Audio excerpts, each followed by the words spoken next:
Hey, what's up, guys? Got another build for you today, and this is going to be a cold acid flask Falconer build.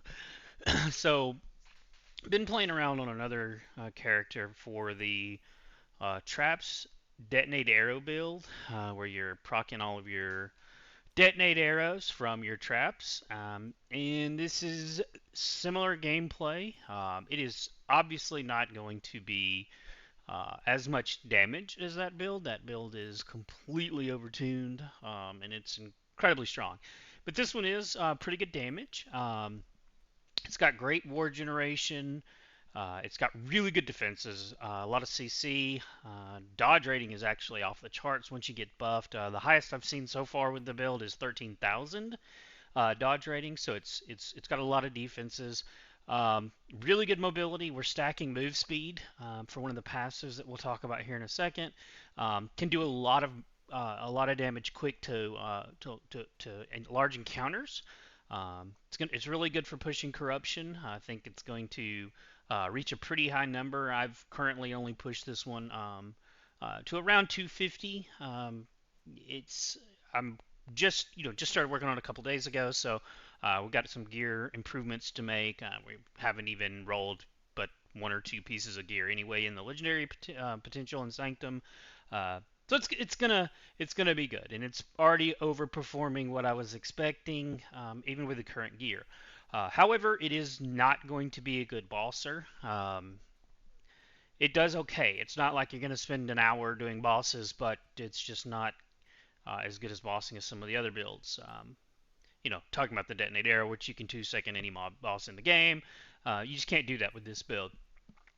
The other thing is, another negative to this build is if you're not buffed, you have no defenses. So you do have to get your buffs going before you're tanky, and you do get quite tanky with this build.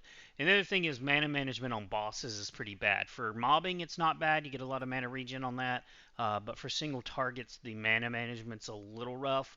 But I have some tips for that to keep it at least a manageable amount of mana to go through. All right, so first up, we're going to talk about the stats that you need for this build. You need absolutely no choice to meet one of your passives for mana gen, as well as just the fact that you're not wanting to spend mana. You have to have -5 throwing cost on each ring. That brings your Flask down to 0 mana cost, and your Shurikens down to 0 mana cost, which we'll talk about why that's important when we get to the passives. We're looking for damage over time, freeze rate multiplier, poison on hit, cold resist, as high as we can get those, on top of maxing the other resist. We're looking for additional health, throwing attack speed, and move speed. So what all that means for the passives, so let's go through those real quick. And then we'll go through the gear, and then we'll go through the skills. So for the passives, in our first up, we're going to go through our rogue tree. The big passive we're getting here is the sapping strikes, and this is why we want our mana cost to be 0 for shurikens, as well as the acid flask itself, is we're going to be getting health gain and mana gain every time we hit an enemy with one of those two abilities. So we get a lot of mana back, especially mobbing. We get a whole bunch of mana back because one hit can hit multiple enemies. So you do get a lot of mana back when you're mapping. We're also getting some defenses. We're getting a little damage taken or damage reduction while moving, and we're getting some more dodge rating and poison resist. And then this one is going to be another huge portion of this build. We do get haste from it, but we are also getting haste from other sources as well as movement speed, because we do get an additional damage while we have the higher our movement speed. So the haste is going, stack movement speed, we're going to get more damage from that. And then just more dodge rating and glancing blow. From our Blade Dancer, we are grabbing Shroud of Dusk, which grants an additional chance to gain Dust Shroud when we're hit. This is important because our Dust Shroud is where a lot of our defense is coming from. We get Glancing Blow and also Dodge Rating, and this is where our Dodge Rating stacks up to 13k-ish. And the Glancing Blow is pretty huge as well for when we get that stacked as well. I'm missing a few points. I'm not fully leveled, but we are going to be getting an 8% movement speed here because we will take 8 here. Again, that's stacking with the passive from the rogue tree to grant us the uh, additional damage while or for movement speed. And then we're just getting some dexterity here and glancing blow. From our Falconer tree, our Falconer tree is primarily going to be where we get a lot of defenses. We only take a couple of damage nodes here. We are getting the increased damage over time from this one, and we're getting a little bit of increased damage from here. Now, as far as what the defenses get, we are going to be getting some movement speed. We're going to be getting dodge, walk, damage reduction while moving. All of those are massive. We do get a little health here, some endurance threshold, increased mana regen here, some more dodge rating, block chance. Since we're using a one-hander, some more block chance and glancing blow, health here, and then we're going to be getting, because we've got the 3 bonus point here, we get the more damage per slow, damage taken while moving, and movement speed here for more damage and damage reduction. And then we're getting a little bit more armor from that node. So that's where all of our passives come from. It's all very defensive. We do get a lot of our skills from the gear, or damage from the gear itself, as well as our idols. So let's go through the gear. So for our idols, we're going to be stacking poison hit on chance. I have 2 smalls right here just because I don't have 2 additional grands. Once I get the other 2 grands with poison on hit, those will be replaced with those. We are getting poison on hit for every one here. Your secondary, you really want to just grab some resist here to make sure you're capped. But all of your idols are going to be poison on hit. For the gear, again, as I said, I have not rolled anything. I think I've rolled 2 pieces, maybe just 2. Yeah, I've only rolled 2 pieces at the Sanctum. So we have a lot of room for mostly defensive changes here. Some more HP, some more cold resist. So once I start getting some bases for that, shocking to hear I've bricked all of my bases trying to roll these out. So it's the gear itself. We have Snowblind for starters. Snowblind is going to give us some cold resist. Freeze rate multiplier, which is huge for this build. We're going to, I think we're going to be able to get around 2,000, maybe a hair over. Right now, with 0 additional freeze chance modifiers at all, we're sitting at 920, which is substantial considering we can easily get another 1,000 just from the gear. And I do not believe I have the. I don't believe I have that, so we can get some freeze rate modifier from the blessing as well. Alright, so for the gear, Snowblind, the chest I'm still iffy about. I don't know if this is what I want to use yet. The potion thing is cool, but we're always out of potions. I don't know how I feel about that. Like I said, until your defenses are up, you just don't have defenses. So this is still up, but you do get the +2 throwing attack, so that's going to increase our skill points in those. For the amulet, I'm currently running the ruby amulet because it's the only one that I could get that was pretty good. We are looking for damage over time here, freeze rate multiplier, and a cold resist at minimum. We're already getting frailty from our skills, so I don't really know how much more we need to dump into that. So that could be a wasted slot for some more resist and health. For our weapon, we're using Frozen Ire. This one's huge. It scales with our current level, so we're getting additional cold damage. We're getting more freeze rate multiplier for the implicit. We're getting cold damage per character level. We're getting freeze rate multiplier per character level. And resistances per character level. This is really good overall. This is another place we can drop in some freeze rate multiplier. So another option to get that up.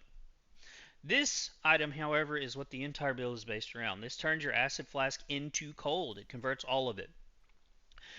You're also getting a poison chance from all sources is converted to frostbite chance. Frostbite chance is awesome because that increases the damage over time effects. We also get additional frostbite chance. We're getting an increased area for the cold skills, increased cold damage, and then more freeze rate multiplier. For the rings currently, the rings, as I stated, have got to roll -5 throwing attack mana cost at bare minimum. What the rings will be once we get some good rolls is going to be Ocearian.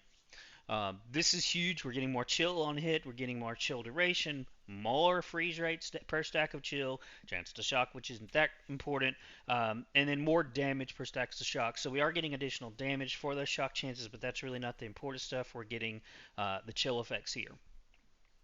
And when we roll that, of course, we're going to get the -5 throwing cost at minimum on those two rings. For the belt, this is awesome. We are constantly spending mana with this build. This is not a zero mana build. It is huge. We're burning through mana, which is why it's important to make sure that you're using your mana regens. But this is huge. I've seen in combat 3,000-4,000 ward currently without these buffs for our max ward threshold, which is being brought to you by the gloves. We'll get that in a second. But you're getting wards non-stop with this. Your potion, every time that does pop one of your potions, you're getting ward from it. You're getting wards on kill. You got your wards per second, and then the 174% mana spent gained as ward is huge. For our offhand, we're using the sphere just like the multi or the detonate arrow build. This is great because we get the cold and lightning resist, and it does help out a little bit for bossing because we are getting those water orbs out. For our boots are going to be Snowdrift. You do get the additional chance to apply Frostbite. We get the cold penetration per with each Frostbite and freeze rate multiplier on that. So we also get an additional dodge rating. And as we said, we're stacking a lot of dodge rating with this build. And then the movement speed. Again, we're stacking movement speed as much as we can here. And lastly, we've got Frostbite Shackles, more freeze rate multiplier, Frostbite duration, additional chance to apply Frostbite, more ward gained here, and then the ward retention per uncapped cold resist. So we're going to want to see somewhere around 500 plus cold resistance once all said and done. Currently right now I'm only at 200 with the gear. Got a lot of rolls that I'm missing for that. So a couple of tips here. So first and foremost, as you can see here, the Falcon does cast a ton. This has been going this whole time. It casts a ton of these ongoing. We do have the Falconer execute at 16%. So those are huge. And if you look here, you can see how rapidly we get all these additional stacks of Frostbite and Chill and Poison and Shred and Frailty. But more importantly, you see how fast we're losing mana.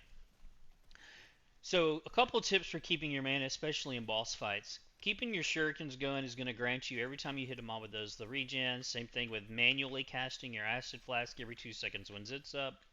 And also casting your shift. So all of this together, you're going to be able to maintain a pretty good amount of mana regen as long as you follow the rotation and keep those casts as they're up. But also don't forget your shurikens also provide some defenses. Alright, lastly, let's go through the skills themselves. So we've seen what the build, how it interacts, but let's find out what does that, what's causing that, or how the skills work together. So we're going to look at shurikens first. Shurikens we're not using for damage. We're using it, as we said, for mana regen because there's a 0 mana cost. It does have a chance to blind. We can use it as a movement skill. You can aim which direction you want, whether forward, backward, to the side. And also we're getting some haste from this. Again, we talked about how getting the haste is what grants us the additional damage from the passive, and then using this to get the mana cost reduction. Over here we've got some poison shred chance and armor in this node here.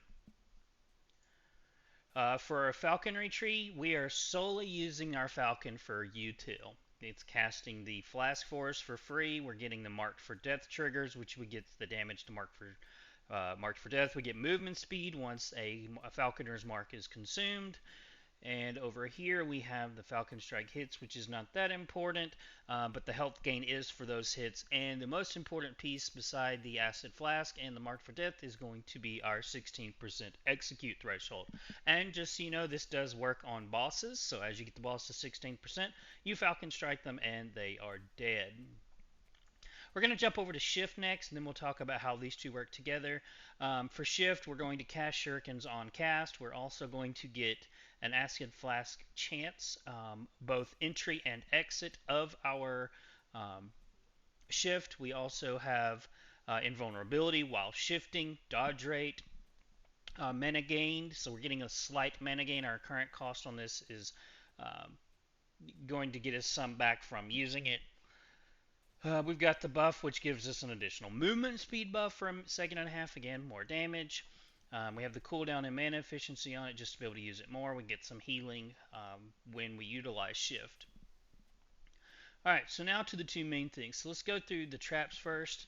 Uh, the main things we're looking at for the traps here is we're going to take this mana efficiency because this is a very high cost. We can get it down to 12 with the negative 10 on our two rings, but this is still a lot, but we do want to also spend that, so we're getting the reward from our belt.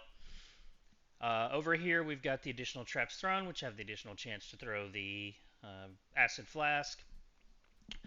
Some more trap chances, and then this is where we get the traps throwing acid flask. Now on this side, this is where it gets good because we're stacking the cold, and the cold chill multipliers, the frost multipliers, frostbite, so we're changing our conversion to cold here, and we do get some freeze rate per int and chill stacks over here. And lastly, our acid flask. This is where the build all comes together. Couple things here. This is going to be, we have a pool that we get when we place an acid flask. And as you see here from the cold, this is what this pool looks like. And while they're in it, you get a chance to get them the toxin chance, which increases the damage done by damage over times. We have additional poison chances here, poison duration, and then poison penetration per uncapped resistance. And we will get a little bit of that through the course of upgrading the gear. Again, haste chance, the damage increase from here from the modifier there. We get a slow chance, and then this is the travel speed of the acid flask, and we're also applying frailty here. So that's the skills. That's how it all works together. I've really enjoyed this build. I'm having fun building it out. I've been working on it for a few days now. I think that it's going to really push high. So if you guys have any questions, have some improvements you feel you can make to the build, hit me up in the comments, and I'll keep this build updated. Thanks for watching, and y'all have a great day.